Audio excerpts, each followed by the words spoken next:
Cancer ఒకప్పుడు వృద్ధుల్లో మాత్రమే వచ్చేది.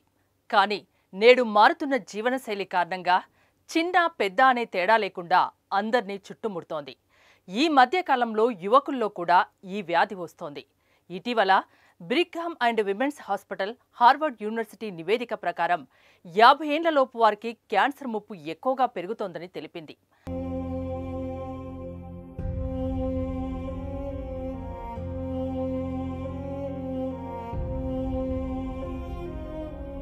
డాక్టర్ గారు, మేము రోజూ వింటున్నాం క్యాన్సర్ కేసులు ర్యాపిడ్గా పెరుగుతున్నాయని. ఎక్కడికి వెళ్ళినా క్యాన్సర్ మాటే ఎక్కువగా వినిపిస్తోంది.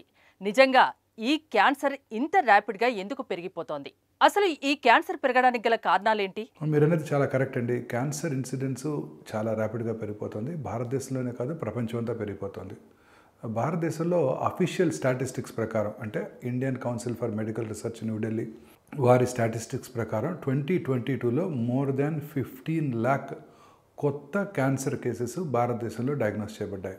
భారతదేశం population approximately 142 crores. China population కూడా ఈక్వల్లీ 140 crores, మనకన్నా 1 crore తక్కువ ఉందేమో. బట్ చైనాలో more than 36 lakh new cancer cases కనుగొనబడ్డాయి. భారతదేశంలో ఇప్పటికీ కూడా cancer is not a notifiable disease. అంటే వాళ్ళు మార్నింగ్ నేను కొత్త క్యాన్సర్ పేషెంట్ డయాగ్నోస్ చేశాను అనుకోండి, నేను ఎవరికి ఇన్ఫార్మ్ చేయాల్సిన అవసరం లేదు. డైరెక్ట్గా క్యాన్సర్ కావాల్సిన ట్రీట్మెంట్ చేసేస్తే సరిపోతుంది.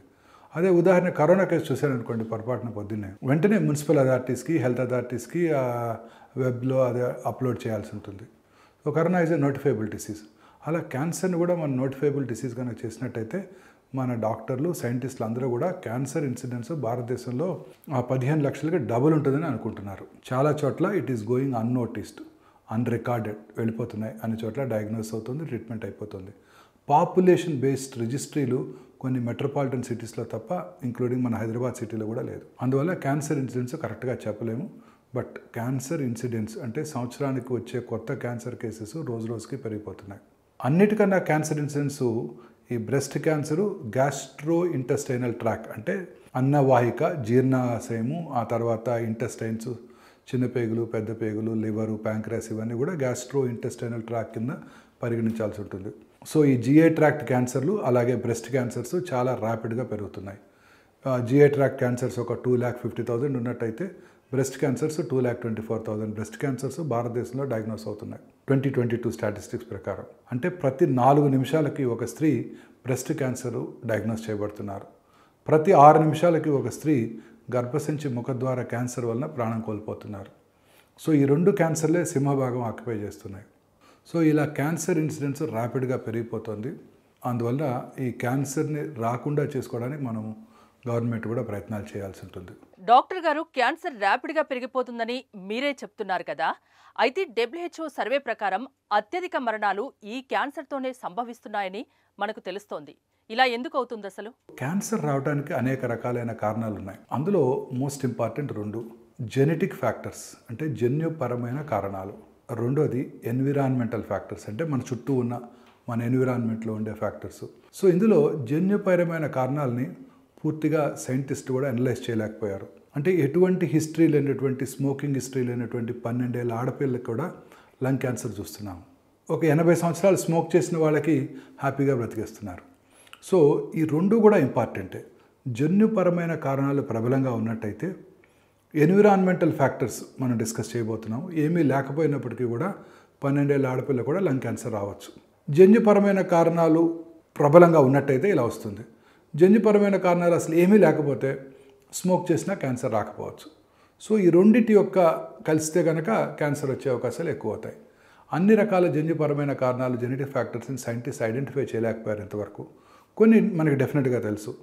Famous example Hollywood movie heroine Angelina Jolie. వారి తల్లిగారికి ట్రిపుల్-నెగటివ్ బ్రెస్ట్ క్యాన్సర్ ఉందని వారికి 30 ఏళ్ల వయసులోనే వారు BRCA1, BRCA2 testing, genetic testing చేయించుకొని 2 పాజిటివ్ ఉన్నదని తెలుసుకొని 31 ఏళ్ల వయసుకే 2011లోనే 2 బ్రెస్ట్లు తీయించేసుకున్నారు, 2 ఓవరీలు కూడా తీయించేసుకున్నారు. దానినే hereditary breast ovarian cancer syndrome అంటారు. అంటే ఈ సిండ్రోమ్ ఉన్న వాళ్ళు ఖచ్చితంగా 100కి 100% బ్రెస్ట్ క్యాన్సర్ వస్తుంది, 100కి 70% ఓవేరియన్ క్యాన్సర్ వస్తుంది. అందుకని ముందుగానే తీయించేసుకున్నారు వారు. ఇలా ఈ BRCA1, BRCA2 టెస్టింగ్ మనం రెగ్యులర్గా చేస్తున్నాము. అనేక మంది ఎస్పెషలీ ఓవేరియన్ క్యాన్సర్ పేషెంట్స్కి చిన్న వయసులో బ్రెస్ట్ క్యాన్సర్ వచ్చినప్పుడు తల్లిదండ్రుల్లో తండ్రి గారికి కూడా, ఎస్పెషల్లీ తండ్రి గారికి కనుక ఉన్నట్టయితే, మగవాళ్ళలో కనుక ఉన్నట్టయితే వాళ్ళ ఫ్యామిలీలో అందరికీ కూడా ఈ BRCA1 BRCA2 టెస్టింగ్ చేయించుకోవాల్సి ఉంటుంది. అలాగే ఇంకా ఇతర జీన్స్ కూడా ఉన్నాయి. RET gene for medullary carcinoma thyroid, FAP gene for colonic cancer, hereditary cancer gene profiling కూడా చేస్తున్నాం. ఇప్పుడు సైంటిస్టులు ఇప్పుడు ఐడెంటిఫై చేయగలిగారు మన బాడీలో అబౌట్ 22,000 ప్రోటాన్ కోడింగ్ జీన్స్ ఉంటాయి. Equally good number of non protein coding genes ఉంటాయి. అందులో సైంటిస్టులు ఒక 500 to 600 ఆంకోజీన్స్ అంటే క్యాన్సర్ కారక జన్యువులను ఐడెంటిఫై చేశారు. ఇప్పుడు సైంటిస్టులు బిలీవ్ చేస్తుంది ఏంటంటే ఈ 500 to 600 క్యాన్సర్ కారక జన్యువుల్లో వచ్చే మార్పుల వల్లనే క్యాన్సర్ వస్తుంది ప్రతి వాడికి కూడా, అంటే ప్రతి మనిషికి కూడా. ఇప్పుడు సైన్స్ అవైలబుల్గా ఉంది. నెక్స్ట్ జనరేషన్ సీక్వెన్సింగ్ ద్వారా ఏ క్యాన్సర్ మ్యూటేషన్ వల్ల, ఏ జన్యుపరమైన మ్యూటేషన్ వలన ఈ క్యాన్సర్ వచ్చింది అని తెలుసుకునే ఫెసిలిటీ కూడా ఇప్పుడు మనకు అందుబాటులో వచ్చింది. కానీ అన్ని జన్యుపరమైన మ్యూటేషన్స్కి డ్రగ్స్ అవైలబుల్గా లేవు. కొన్ని ఉన్నాయి. ఇప్పుడు లంగ్ క్యాన్సర్కి EGFR మ్యూటేషన్ టెస్టింగు, ALK1, అలాగే ROS1 టెస్టింగు, అలా కొన్ని టెస్టులు ఉన్నాయి ఇప్పుడు. బట్ అన్ని క్యాన్సర్స్కి డ్రగ్స్ అందుబాటులో లేవు. దీన్నే డ్రగబుల్ మ్యూటేషన్ అంటాం. అలాగే కొన్నిసార్లు 2-3 మ్యూటేషన్స్ ఉండొచ్చు. అప్పుడు డ్రైవర్ మ్యూటేషన్, ఏది డ్రైవ్ చేసింది ఈ క్యాన్సర్ రావడానికి. ఒకే శరీరంలో ఒకే క్యాన్సరు 2-3 చోట్ల ఉన్నట్టయితే ప్రతి దాంట్లో కూడా మ్యూటేషన్ వేరుగా ఉండవచ్చు. Cancer cells are much smarter than scientist. అలా మార్పులు చెందుతూ ఉంటాయి అవి. అందువల్ల ట్రీట్మెంట్ కూడా పెద్దగా లొంగవు. సో ఈ జన్యుపరమైన మ్యూటేషన్ అనేది ఒక ఇంపార్టెంట్ కారణం. బట్ ఎన్విరాన్మెంటల్ ఫ్యాక్టర్స్ చాలా ఇంపార్టెంట్. ఇది మనం మాడిఫై చేసుకోవాలి. ఎందుకంటే this going to be very difficult in modern world. పొద్దున్నే లెగిస్తే plastic tooth brush, synthetic toothpaste, plastic tongue cleaner, plastic mug, plastic bucket, అందులో మళ్ళీ హాట్ వాటరు, అందులో ఎన్ని మైక్రో పార్టికల్స్ వస్తాయో, తర్వాత ఈ సీరియల్స్ అంతా టిన్డ్ ఫుడ్స్, క్యాండ్ ఫుడ్స్, సీరియల్స్, వీటన్నిటిలో పామ్ ఆయిల్ వాడుతుంటారు. అది ఎలా ప్రిజర్వ్ చేస్తారు, వాటిలో ఎన్ని ప్రిజర్వేటివ్స్ వాడతారు, ఆ తర్వాత మైక్రోవేవ్లో వేడి చేసుకోవటం, ఇవన్నీ కూడా non stick pans, Teflon coated pans, in fact LPG stove ఆ బర్న్ అయినప్పుడు ఎలాంటి గ్యాసెస్ మన కిచెన్లోకి వస్తాయో ఇవన్నీ కూడా క్యాన్సర్ కారకాలు. ఆ తర్వాత కారులో వెళ్ళగానే ప్లాస్టిక్ ఇంటీరియర్సు, మన హీట్లో, సౌత్ ఇండియాలో హీట్లో ఆ ప్లాస్టిక్ వలన వచ్చే గ్యాసెస్, ఉత్పత్తి అయ్యే గ్యాసెస్ కారులో, on top of it air conditioning వేసుకుంటే అవన్నీ మనలోకి ఇన్హేల్ చేయబడుతుంటాయి. దారిలో వెళ్తున్నప్పుడు పంజగుట్ట చౌరస్తాలో 5 నిమిషాలు నుంచున్నట్టయితే 50 సిగరెట్లు తాగిన దానికన్నా ఎక్కువ పొల్యూషన్ మనకు వచ్చేస్తుంది. సో ఇలా అనేక రకాలుగా ఈ ఎన్విరాన్మెంటల్ పొల్యూషన్ మన మానవ జాతిలో ఈ క్యాన్సర్ని ఎక్కువ చేయడానికి దోహదం చేస్తున్నాయి. అనేక రకాల industrial pollutants, asbestos industry, rubber industry, nickel cadmium battery industries, dye industries, ఇలా అనేక రకాలుగా ఇప్పుడు డై చేస్తుంటారు క్లాత్స్కి చేనేత కార్మికులు. అలాగే బార్బర్స్ వాళ్ళు రోజుకు ఒక 50 మంది డై చేశారనుకోండి, లూజ్గా పెయింట్స్ అమ్మే వాళ్ళకి, అన్నీ కూడా క్యాన్సర్ కారకాలు. అనేక రకాలైన క్యాన్సర్ కారకాలు ఈ పొల్యూషన్, ఇండస్ట్రియల్ పొల్యూషన్ వల్ల మనకు వచ్చేస్తున్నాయి. దానివల్ల ఈ క్యాన్సర్స్ విపరీతంగా పెరిగిపోతున్నాయి. ఇదే కాకుండా ఆటోమొబైల్ పొల్యూషన్, ఎన్ని నామ్స్ BS1, BS5, BS6 చేసినప్పటికీ కూడా పొల్యూషన్ రోజు రోజుకి పెరిగిపోతుంది. అనేక దేశాల్లో ఈ పొల్యూషన్ తగ్గించడానికి ఆటోమొబైల్స్ మీద గవర్నమెంట్ ట్యాక్స్ ఎంత ఎక్కువ ఉంటుందంటే ఆ ఆటోమొబైల్ కొనుక్కునే అవకాశమే లేదు. కార్ పూలింగ్ చేసుకుని అందరూ హ్యాపీగా తిరుగుతుంటారు, లేకపోతే పబ్లిక్ ట్రాన్స్పోర్ట్ వాడుతుంటారు. Singapore is the best example. Car కొనుక్కోవాలంటే వాళ్ళు అప్లై చేసుకుంటే 2-3 ఏళ్ల తర్వాత అప్పుడు పర్మిషన్ రావచ్చు వాళ్ళకి లాటరీ టికెట్లో. సో అందరూ పబ్లిక్ ట్రాన్స్పోర్ట్ని యూటిలైజ్ చేసినట్టయితే ఈ పొల్యూషన్ చాలా వరకు తగ్గించడానికి అవకాశం ఉంటుంది. గవర్నమెంట్ మీరు చూస్తున్నారు న్యూఢిల్లీలో ఎంత పొల్యూషన్ ఉంటుందో. ఇప్పుడు కూడా సరీ బేసి సంఖ్యలో కార్స్ వాళ్ళు అలౌ చేయటం, ఇవన్నీ చూస్తూనే ఉన్నాం. సో తప్పనిసరిగా వీటి నివారణకి మనం గవర్నమెంటే పూనుకొని ఏర్పాట్లు చేయాల్సి ఉంటుంది. అలాగే ఈ ఇంకా ఇతర పొల్యూషన్స్, ఇప్పుడు ఉదాహరణకి మనం తీసుకునే ఆహారము, ఫెర్టిలైజర్సు, అలాగే పెస్టిసైడ్స్ వాడిన ఆహారము, తర్వాత ఈ అనేక రకాలుగా అశాస్త్రీయమైన కలరింగ్స్ వేయటము, ఫుడ్ కలరింగ్సు, మీరు తీసుకునే హోటల్లో తీసుకునే ప్రతి ఫుడ్ కూడా చాలా వరకు కలరింగ్ చేస్తుంటారు. 65లు, గోబీ 65, చికెన్ 65 అన్నీ కూడా ఆర్టిఫిషియల్ కలరింగ్ వాడుతున్నారు. ఐస్ క్రీమ్స్లోను అన్నిట్లోనూ కలరింగ్స్. ఆ కలర్స్ వల్ల కూడా అనేక రకాలైన టాక్సిన్స్ మనం మన చిన్న పిల్లలకి ఇస్తున్నాము. ఇలా అనేక రకాలైన ఈ పెస్టిసైడ్స్, ఫెర్టిలైజర్ లాడెన్ ఫుడ్స్ వల్ల అనేక రకాలైన క్యాన్సర్స్ వస్తున్నాయి. తర్వాత ఎక్కడైతే ఎన్విరాన్మెంటల్ ఇండస్ట్రియల్ సిటీస్లో, ఉదాహరణకి రామగుండమే తీసుకున్నాం అనుకోండి, ఆ సూపర్ థర్మల్ పవర్ ప్లాంట్ అంతా కోల్ బర్న్ చేయటం వల్లనే, తర్వాత open cast mines, on top of it granite industry, on top of it fertilizer industry, అన్నీ కూడా పొల్యూటెంట్స్, ఇవన్నీ కూడా అనేక రకాలైన క్యాన్సర్స్కి దారితీస్తున్నాయి. సో ఎన్విరాన్మెంటల్ పొల్యూషన్ ఇవన్నీ కూడా చాలా ఇంపార్టెంట్. రోజు నేను కూడా వాడుతుంటాను ప్లాస్టిక్ వాటర్ బాటిల్స్. ఆ తర్వాత వాటిని హీట్లో, ఎండలో అవి ఎటువంటి మైక్రో పార్టికల్స్ వాటర్లోకి వెళ్తాయి, అది మనం ఎంత ఇంజెస్ట్ చేస్తున్నాము. రీయూజ్డ్ ఆయిల్స్ చాలా కామన్గా చూస్తుంటాం. ఈరోజు మీరు తినే షాప్స్ అన్నింటిలోనూ కూడా మీరు తినే మిరపకాయ బజ్జీలు కానివ్వండి, బోండాలు కానివ్వండి, ఏదైనా కానివ్వండి, దోశ కానివ్వండి, అంతా కూడా రీయూజ్డ్ ఆయిల్స్. అక్కడే బండి పెడతారు మన ముందే, పొద్దున్న నుంచి రాత్రి వరకు అదే ఆయిల్ వాడుతుంటారు. దాంట్లో అనేక రకాలైన కెమికల్స్, వాడే ఆయిల్స్ అన్నింటిలోనూ అనేక రకాలైన కెమికల్స్ ఉత్పత్తి అవుతాయి బర్న్ చేసి గ్యాసెస్ ద్వారా. ఇవన్నీ కూడా క్యాన్సర్ కారకం అవడానికి దోహదం చేస్తున్నాయి. చిన్ననాటి నుంచి నేటి వరకు జీవనశైలి మార్పులు కూడా క్యాన్సర్కు ఒక కారణమని ఒక సర్వేలో తేలింది. క్యాన్సర్ రావడానికి ఆహారం, జీవనశైలి, పర్యావరణం, కడుపులో ఉండే పురుగులు, ఊబకాయం కారణం కావచ్చంటున్నారు నిపుణులు. మన life style very important thing ఏంటంటే, నార్మల్గా పొద్దున్నే మనం పగలంతా పని చేసుకొని అర్లీగా భోజనం చేసి, పూర్వకాలంలో అప్పుడు కరెంటు కూడా పెద్దగా ఉండేది కదా, మహా ఉంటే ఒక 40 వాట్ బల్బ్ ఉండేది. చిన్నప్పుడు 100 వాట్ బల్బ్ అంటే చాలా ఎక్కువ, చదువుకోవడానికి ఒక రూమ్లో కొంచెం పెట్టుకొని చదువుకునేవాళ్ళం. రాత్రి చక్కగా లైట్స్ ఆఫ్ చేసి 9 పడుకునేవాళ్ళు, పొద్దున్న 6 5 లేసేవాళ్ళు. ఇప్పుడు అలా కాదు, రాత్రి 12 వరకు టీవీ చూడటం, ఆ తర్వాత పడుకొని ఆ బ్లూ స్క్రీన్ చూడటం. మన బాడీలో ఒక సర్కేడియన్ రిథమ్ ఉంటుంది. ఆ సర్కేడియన్ రిథమ్ ఏంటంటే, పొద్దున్నే పగలంతా పని చేయాలి, రాత్రి పడుకోవాలి. అలా 9 గంటలకల్లా పడుకున్నప్పుడు లైట్ ఆఫ్ చేసి చక్కటి నిద్రలోకి వెళ్ళినప్పుడు పొద్దున్నే మార్నింగ్ 1 o'clock 2 o'clock మెలటోనిన్ అనే హార్మోన్ ఉత్పత్తి అవుతుంది. It has a very strong anti cancer properties. ఈ ఆర్టిఫిషియల్ లైట్స్లో పనిచేసే వాళ్ళకి, ఉదాహరణకి మార్నింగ్ 5:30కి నేను బంజారాహిల్స్ నుంచి గచ్చిబౌలి వస్తుంటే ఒమేగా హాస్పిటల్కి, అన్ని వెల్ టవర్స్, 30-40 స్టోరీడ్ బిల్డింగ్స్, అంతా ఫుల్ ఆఫ్ లైటింగ్, ఎంప్లాయీస్ అంతా ఈ బీపీ ఆఫీసెస్లో పనిచేస్తుంటారు. వీళ్ళంతా యూరోపియన్ టైమింగ్స్కి, అమెరికన్ టైమింగ్స్కి రాత్రంతా పనిచేస్తుంటారు ఆర్టిఫిషియల్ లైట్స్లో. వాళ్ళందరికీ కూడా ఈ హార్మోన్ ఉత్పత్తి తగ్గిపోతుంది. వాళ్ళలో క్యాన్సర్ వచ్చే అవకాశాలు ఎక్కువగా ఉంటాయి. ముఖ్యంగా స్త్రీలలో breast cancer, colon cancer, stomach cancer, అన్ని రకాల క్యాన్సర్స్, ఎండోమెట్రియల్ క్యాన్సరు, ఇవన్నీ వచ్చే అవకాశాలు ఎక్కువ ఉంటాయి. వీఆర్ ఫైటింగ్ విత్ నేచర్తో ఫైట్ చేస్తున్నాం మనం. అందువల్లనే రాత్రిపూట అంతా 11-12 దాకా టీవీ చూడటం, ఆ తర్వాత పడుకోవటం, మళ్ళీ ఆ తర్వాత మొబైల్ స్క్రీను, మొబైల్ ఫోను, వాటిలో మెసేజెస్, వాటిలో యూట్యూబ్స్ చూడటం, వీటన్నిటి వల్ల కూడా నిద్ర డిస్టర్బ్ అవుతుంది. ఆ ఆర్టిఫిషియల్ లైట్ వలన ఆ మెలటోనిన్ హార్మోన్ ఉత్పత్తి తగ్గిపోతుంది. అందుకే వెల్ ఇల్యూమినేటెడ్ రూమ్స్లో అస్సలు పడుకోకూడదు. బెడ్ లైట్ కూడా preferably white light, blue light పెట్టుకోకుండా చిన్న రెడ్ లైట్, అతి తక్కువ అవసరమైతే అది కూడా, లేకపోతే ఎర్లీగా డార్క్ ఎన్విరాన్మెంట్లో కనుక పడుకున్నట్టయితే చక్కగా పొద్దున్నే ఆ యాంటీ క్యాన్సర్ హార్మోన్ ఉత్పత్తి అయ్యి క్యాన్సర్స్ రాకుండా కాపాడుతుంది. సో ఇదంతా కూడా లైఫ్ స్టైల్ మార్పులు. 12 దాకా టీవీ చూడటం, పొద్దున్నే చదువుకునే వాళ్ళు కూడా చదువుకుంటారు. ఆఫ్కోర్స్ ఎక్కువ రోజులు అన్ని గంటలు చదవం. బట్ ఈ మొబైల్ స్క్రీన్స్ రాత్రిపూట తప్పనిసరిగా, ఇప్పటి నుంచే పిల్లలకే ఈ మొబైల్ స్క్రీన్స్, 5 ఏళ్ళు 6 ఏళ్ల పిల్లలే మొబైల్ స్క్రీన్స్ చూస్తున్నారు, లేటుగా పడుకుంటున్నారు పిల్లలు కూడా. వీళ్ళందరికీ కూడాను లాంగ్ టర్మ్లో క్యాన్సర్ వచ్చే అవకాశాలు ఎక్కువగా ఉంటాయి. చిన్నప్పటి నుంచి అధిక బరువు ఉన్న వారికి కూడా క్యాన్సర్ వచ్చే రిస్క్ ఎక్కువగా ఉంటుందని నిపుణులు చెప్తున్నారు. మరి ఏ క్యాన్సర్లు ఎక్కువగా పెరుగుతున్నాయి? డాక్టర్తో ఒకసారి మాట్లాడదాం. ఇంకొక అతి ముఖ్యమైన కారణం క్యాన్సర్ రావడానికి ఒబిసిటీ, ఊబకాయం. ఈ ఫాస్ట్ ఫుడ్స్, అన్నిటికన్నా ఫాస్ట్ ఫుడ్స్ ఎక్కువ తీసుకుంటుంటారు.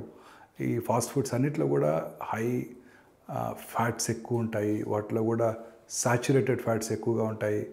మనకు అవన్నీ కూడా క్యాన్సర్ దోహదం కలిగజేస్తాయి. అవన్నీ కూడా అనేక రకాల ప్రిజర్వేటివ్స్ వాడి దాంతోపాటు అది తీసుకోవడం వల్ల అవన్నీ కూడా మన బాడీకి హాని చేస్తాయి, క్యాన్సర్ అవడానికి దోహదం చేస్తాయి. కేక్స్, బేకరీ ఐటమ్స్, కన్ఫెక్షనరీస్ అన్నీ కూడాను పెటిసరీ, అన్నీ కూడాను మైదాతో తయారు చేసే ఉంటాయి. ఇవన్నీ కూడా high calorie, lot of sugary items, carbohydrates సమపాలలో తీసుకోవాలి. అన్నీ కూడా కార్బోహైడ్రేట్స్, ప్రోటీన్, ఫ్యాట్ అన్ని సమపాళ్ళలో తీసుకున్నట్టయితే మనకి ప్రాపర్గా డైజెషన్ బాగుంటుంది. అలాగే ఊబకాయం రాకుండా కూడా చూసుకోవడానికి అవకాశం ఉంటుంది. ఈ obesity is a very important factor in the etiology of cancer. అనేక రకాలైన క్యాన్సర్స్, జీర్ణాశయ cancers, colon cancers, breast cancers, endometrial cancers ఊబకాయం ఉన్న వాళ్ళలో ఎక్కువగా వస్తుంటాయి. సో ఇది చాలా ఇంపార్టెంట్. ఈ ఫ్యాటీ ఫుడ్స్, క్యాన్డ్ ఫుడ్స్ అన్నీ అవాయిడ్ చేయటం. అనేక రకాలైన కెమికల్స్ వాడుతుంటారు ఈ హోటల్స్లో వాడే ఫుడ్స్లో, కలరింగ్ కోసం, టేస్ట్ కోసం, అజినమోటో అవన్నీ కూడా క్యాన్సర్ కారక పదార్థాలే. ఇవన్నిటిని అవాయిడ్ చేయాల్సి ఉంటుందన్నమాట. టొబాకో స్మోక్ చేసిన 6 సెకండ్స్లో ఆ టొబాకోలో ఉండే 80 to 100 క్యాన్సర్ కారక సబ్స్టెన్సెస్, దాన్ని కార్సినోజన్స్ అంటారు, మన బ్లడ్లోకి వెళ్ళిపోయి బాడీ అంతా కూడా ఆ బ్లడ్ ద్వారా వ్యాప్తి చెంది అనేక రకాలైన క్యాన్సర్కి దోహదం చేస్తాయి. టొబాకో స్మోకింగ్ ఒక లంగ్ క్యాన్సరు, ఓరల్ క్యాన్సర్సు, తర్వాత స్వరపేటిక క్యాన్సరు కానే కాదు, మిగతా బాడీ అంతా కూడా క్యాన్సర్ వచ్చే అవకాశాలు ఎక్కువగా ఉంటాయి. బ్లాడర్ క్యాన్సర్సు, ప్యాంక్రియాటిక్ క్యాన్సర్సు, ఇంకా భారతదేశంలో గర్భసంచి ముఖద్వార క్యాన్సరు హ్యూమన్ పాపిలోమేటస్ వైరస్ వల్ల వస్తుందని మనకు తెలుసు. అదే అబ్రాడ్లో ఈ వైరస్ ఎక్కువగా వ్యాప్తి చెందినప్పుడు కూడా వాళ్ళలో లేడీస్లో క్యాన్సర్ ఎందుకు వస్తుందంటే స్మోకింగ్ చేసే స్త్రీలలో ఈ క్యాన్సర్ ఎక్కువ చూస్తున్నాం. అంటే ఇక్కడ మనం నోటితో స్మోక్ చేస్తే ఆ కార్సినోజన్స్, క్యాన్సర్ కారక సబ్స్టెన్సెస్ సర్విక్స్, యూట్రైన్ సర్విక్స్ దగ్గర సెక్రిషన్లో సెక్రెట్ చేయబడి అక్కడ క్యాన్సర్ కలిగిస్తుంది. అంటే ఎంత పవర్ఫుల్లో చూడండి. సో చాలామంది ఈ టొబాకో నవ్వులుతూ ఉంటారు అనేక రకాలుగా, గుట్కా, కైని, తంబాకు, ఇలా రకరకాల ఏరియాస్లో రకరకాల పేర్లతో వాటిని పిలుస్తూ ఉంటారు. నోట్లో తిని దాన్ని ఊసేస్తాం కదా, మనకు క్యాన్సర్ రాదు అనుకుంటారు. నోట్లో ఉన్నప్పుడే ఫ్యూ సెకండ్స్లోనే ఆ గమ్స్ నుంచి, ఆ జింజివల్ మ్యూకజా నుంచి, బకల్ మ్యూకజా నుంచి, టంగ్ నుంచి బ్లడ్లోకి అబ్జార్బ్ చేయబడి నోట్లోనే కాకుండా శరీరంలో ఇతర భాగాల్లో కూడా క్యాన్సర్ కలిగించవచ్చు. దీన్నే స్మోక్లెస్ టొబాకో అంటారు. అంటే అనేక రకాలుగా దీన్ని ఇంజెస్ట్ చేస్తుంటారు. ఇవన్నీ కూడా క్యాన్సర్ని కలిగిస్తాయి. అలాగే alcohol is a very significant factor ఈ క్యాన్సర్ కలిగించడానికి. ఎస్పెషల్లీ ఈ రెండు కలిసినట్టయితే సినర్జిస్టిక్ ఎఫెక్ట్. అంటే స్మోకింగ్ చేస్తే 100కో 40 మందికి వస్తుంది క్యాన్సరు, ఆల్కహాల్ తాగితే 100కో 10 మందికి వస్తుంది, రెండు చేస్తే 100కి 80 మందికి వస్తుంది, 50 కాదు 80 మందికి వస్తుంది.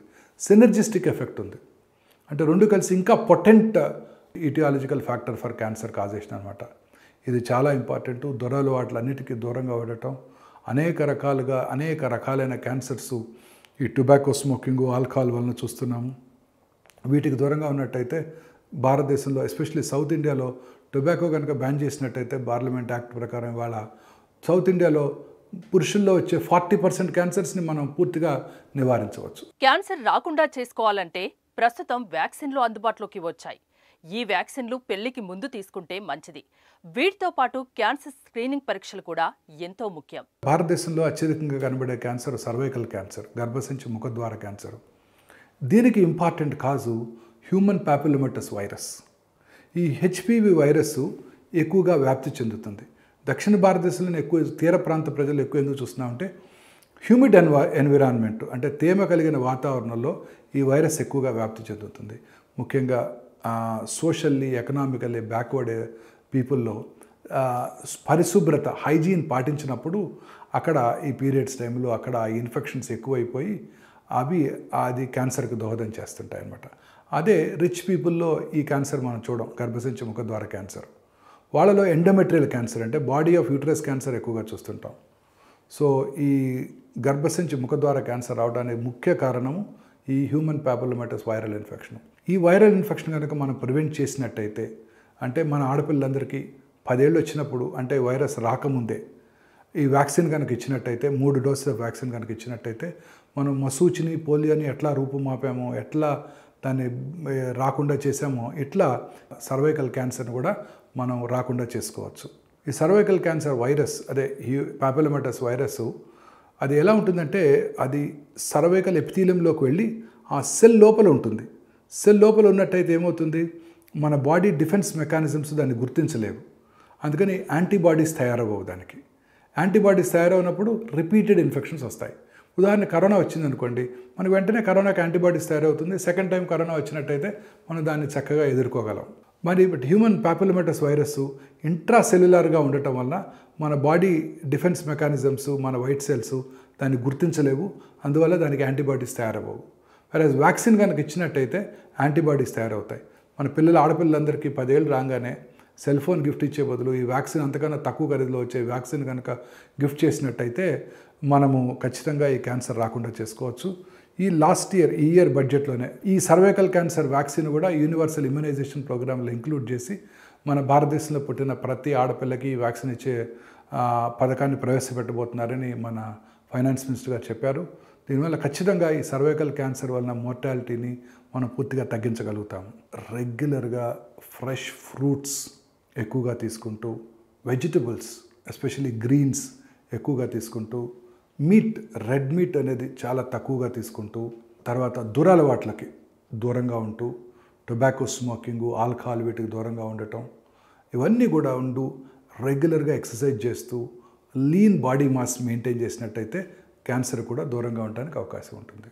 క్యాన్సర్ రాకుండా ఉండాలంటే ఇప్పటి వరకు మనం చెప్పుకున్న కారకాలకు దూరంగా ఉండాలి.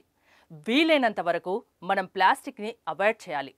ప్లాస్టిక్ వాటర్ బాటిల్స్లో నీళ్లు తాగకుండా ఉండడం, ప్లాస్టిక్ కప్పుల్లో టీ తాగడం లాంటివి మానుకోవాలి. అలాగే can foods, steam foods avoid చేయాలి. మైక్రో ఓవెన్, రీయూజ్ ఆయిల్ వాడకం తగ్గించాలి.